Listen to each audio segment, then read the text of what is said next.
They always say, be aware of your surroundings. He just pulled in. What would you do in the same situation? What the fuck you doing, bro? What the fuck you doing, bro?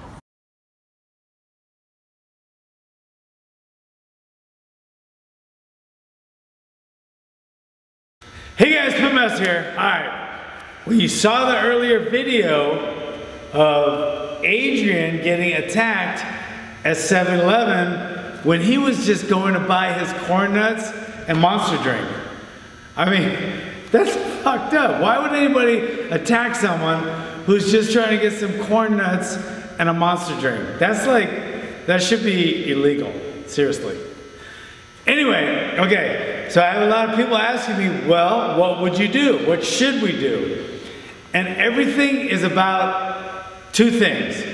What your most familiar or your bestest technique is. What you feel the best doing. That should be your go-to. That's number one.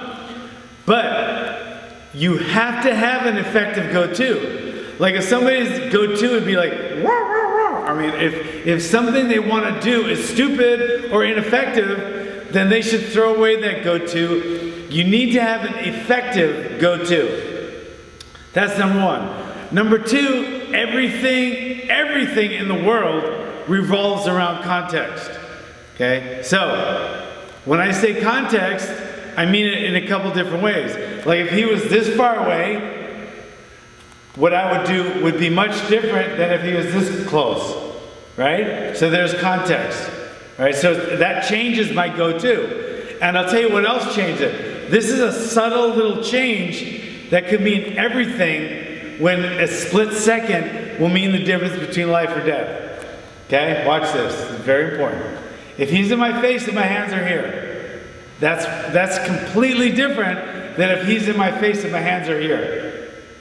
So that changes everything, right? The dynamics of the self-defense encounter are completely different if the guy's in my face, because once you bring up your hands, right, that just escalated it, chances are.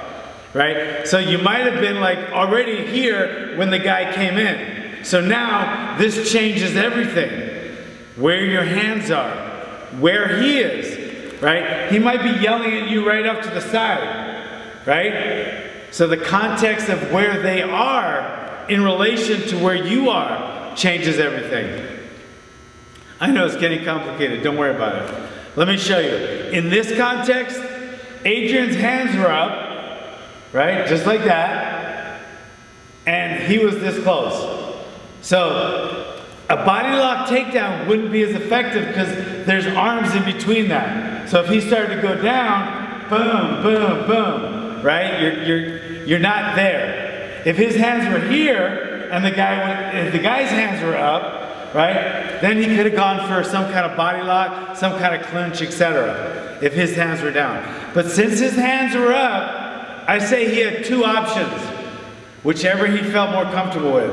Okay, number one would be a hook. Boom. Preferably a left hook if it's me, or he could throw a fast right hook. Bing. That could be an option as well. So I'd say a hook from here, like, I don't want to fight, bing. I don't want to fight, boom. So that's option number one. Number two, some people like to have their hands on people, especially wrestlers. So from this position here, go right to a tie clinch, boom, and then they start kneeing them, right? And then you can throw an elbow, and you can control them with that. So if that was my scenario, I would have thrown a left hook. If I was here, like Adrian was, against the car, you had nowhere to back up anymore, I would just turn a hook over as hard as I could, and then go from there. But if you prefer, you could have easily grabbed a tie clinch and gone for there, because when you're grabbing, if his hands are here, his hands were like about here, and Adrian's hands are here. So he's safe here. Like if he threw a punch, his hands are already here, so he could defend, right? So he could have come in for a tie clinch, thrown a couple of hard knees, and maybe finished with a couple of elbows.